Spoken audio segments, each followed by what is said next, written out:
The Texas Suburb Serial Killer. The rain hammered down sideways that cold October night in Oakwood Heights, Texas. It wasn't the kind of gentle drizzle that lulled you to sleep. This was angry rain, slapping against windows like it was trying to break in. Sarah Mitchell stood at her kitchen sink, arms wrapped around herself, staring out into the darkness. The streetlight across the road flickered once, twice, then held steady. And there he was again, a man in a black hoodie, standing perfectly still under that yellow glow, face hidden in shadow, hands in his pockets. He didn't move, didn't shift his weight, just watched. Sarah's breath caught in her throat. She gripped the edge of the counter until her knuckles turned white. "Mike!" she called upstairs, voice shaking. "Mike, come here!" Her husband came down a minute later, still in his work boots from the construction site, mud tracked across the tile. "What's wrong, babe? Emily okay?" Sarah pointed out the window. "He's back. Right there, look." Mike squinted, then chuckled and pulled her into a hug. "Sarah, honey, it's just some guy walking his dog or something. You've been glued to those true crime podcasts again. Relax. This is Oakwood Heights, not some horror movie." But Sarah didn't laugh. She watched the man until he finally turned and melted into the rain. That was the night everything changed. "My name is Detective Ryan Brooks with the Travis County Sheriff's Office. I've worked homicides for 12 years, seen things that would make most people quit this job on day one. But the Oakwood Heights case? That one broke something in me. This is the full story. The one the news never told you. The one that still makes me check my locks 3 times before bed." Oakwood Heights was supposed to be the American dream in zip code form. Just 20 miles north of Austin, it had everything: tree-lined streets, top-rated schools, a community pool that hosted summer barbecues, and the kind of neighbors who remembered your birthday. Families moved here from the city looking for safety. White 2-story homes with big backyards, kids on bikes, dads grilling on weekends, moms in yoga pants pushing strollers. Friday night lights at Oakwood High, where the football team, the Mustangs, rarely lost. The Mitchell family fit right in. Mike was 38, broad-shouldered from years on construction crews, always quick with a joke and a cold beer for anyone who needed one. Sarah, 35, worked part-time as a nurse at the local clinic. She had that warm, trustworthy smile that made patients feel safe. Their daughter Emily, 8 years old, was the sparkle in their eyes. Freckles, pigtails, obsessed with drawing horses and collecting seashells from family trips to Galveston. They'd moved from San Antonio 2 years earlier after Mike got a promotion. "Best decision we ever made," Sarah told everyone at the neighborhood block party that first summer. Everyone believed her. Until the disappearances started. It began on September 12th with Eleanor Hayes, 72, widowed. The kind of grandma who baked chocolate chip cookies for every new family on the block. She took her little white terrier, Biscuit, for a walk every evening at 7:30 sharp. That night, Biscuit came home alone, leash dragging, sitting on the porch whining like his heart was broken. Eleanor's front door was unlocked. Her TV was still on. A half-drunk cup of tea sat on the table, still warm. Neighbors organized search parties.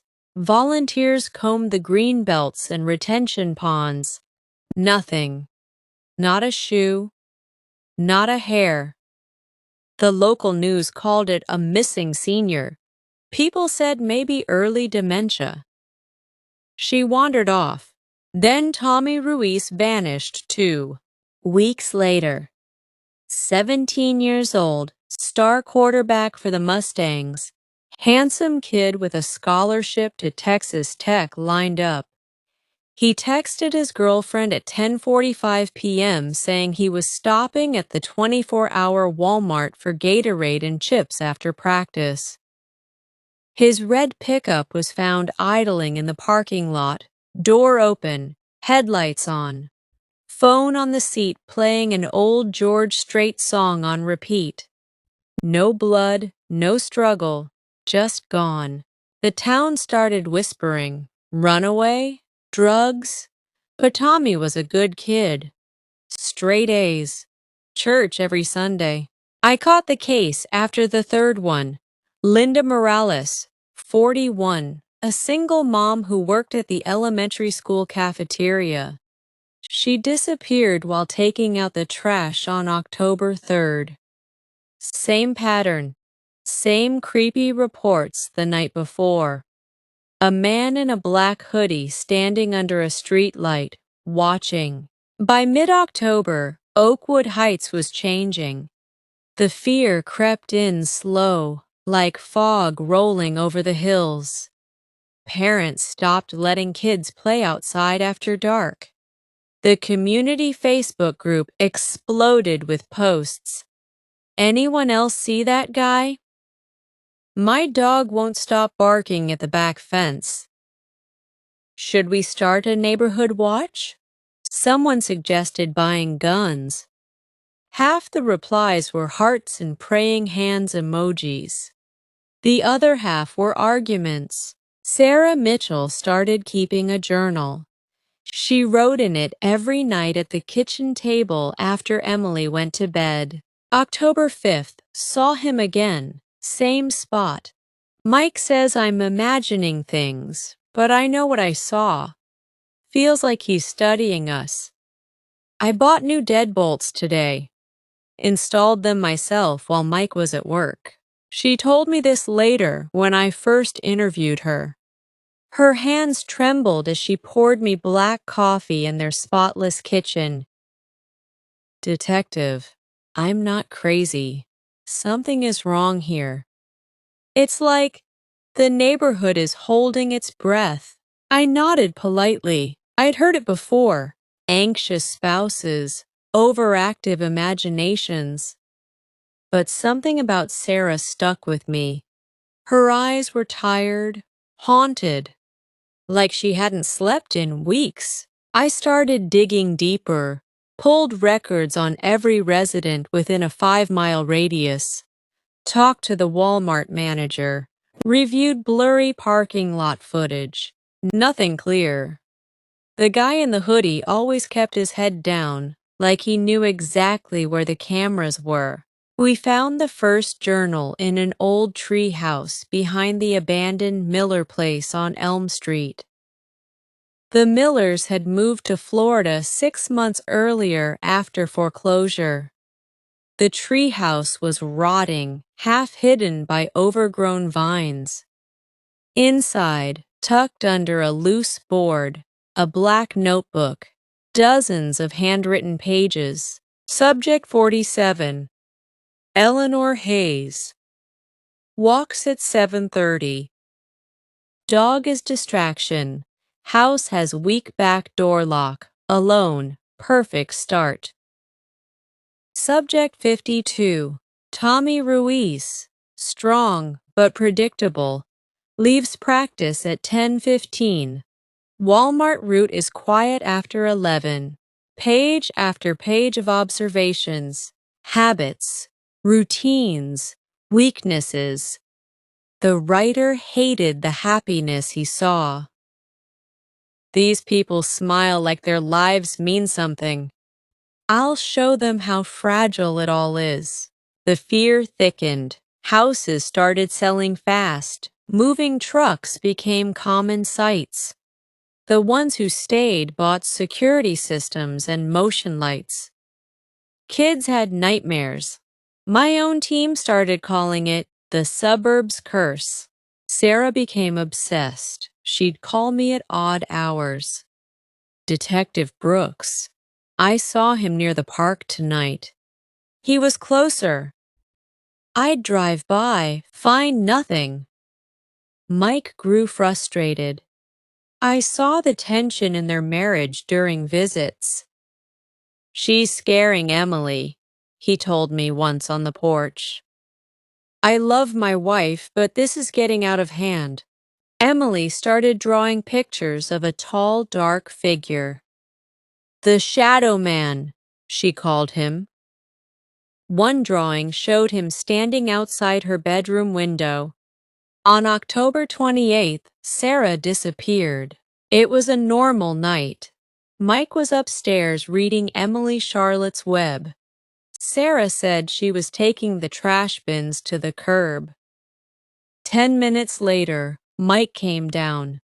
Front door wide open. Sarah's phone on the welcome mat. Her last Google search. Signs someone is stalking your house. The neighborhood erupted. Candlelight vigils in the park. Yellow ribbons on every mailbox. News vans from Austin and San Antonio parked along Maple Drive. "Where is Sarah Mitchell?" Headlines screamed. Reward posters with her smiling face went up everywhere. I worked the case nonstop. 18-hour days. My wife, Laura, left me 2 weeks in. "You're married to this ghost now, Ryan. I can't compete." I didn't fight her. The case consumed me. Sarah's body was found on November 11th on a park bench in the center of Community Park.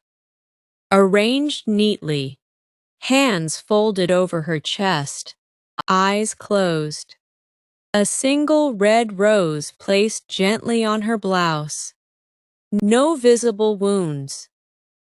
The medical examiner said her heart simply stopped, as if from extreme terror. The town mourned. Mike was shattered. Emily cried for days. I attended the funeral. Rain fell again that day, softer this time, like the sky was crying with them. Then the letters started arriving at my office. Plain white envelopes, typed on an old typewriter. No prints. First letter. "You're looking in the wrong places, detective. The monster sits at dinner tables and waves at neighbors." I suspected everyone. The quiet accountant down the street. The night shift janitor at the school. Even Mike. I brought him in for questioning 3 times. His truck had been spotted near 2 disappearance sites. Fibers matched. We found his DNA under Sarah's nails during re-examination. The arrest made national news. All-American Dad, Texas Suburb Serial Killer. Mike in handcuffs, head down, as cameras flashed. The town breathed a sigh of relief. "It's over," people said. But it wasn't. 2 weeks later, Carla Bennett vanished. Same M.O. black hoodie sighting. Clean scene. Mike was locked up. My world tilted. I went back through every file. Reread the killer's journal. One passage I'd missed before. Find the perfect vessel. Someone whose life I can ruin so thoroughly no one looks further. Make him doubt himself. Plant the seeds. Mike. The killer had been gaslighting him for months. Little things. Moving keys, hiding tools, whispering doubts when Sarah was alive. Framing him slowly. Final journal entry. He's ready.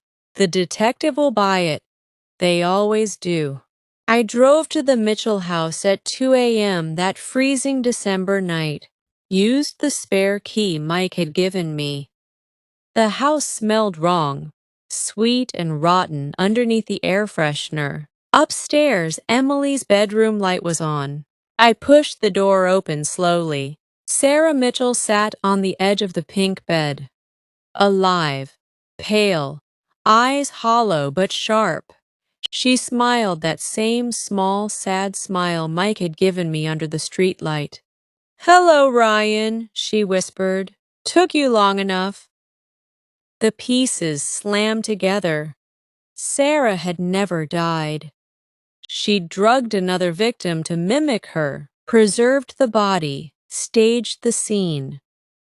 She'd lived in the crawl spaces and attic of her own home, places we searched but never thoroughly enough because who suspects the victim? She'd chosen Mike as the fall guy, jealous of his normalcy, tired of the perfect suburban lie.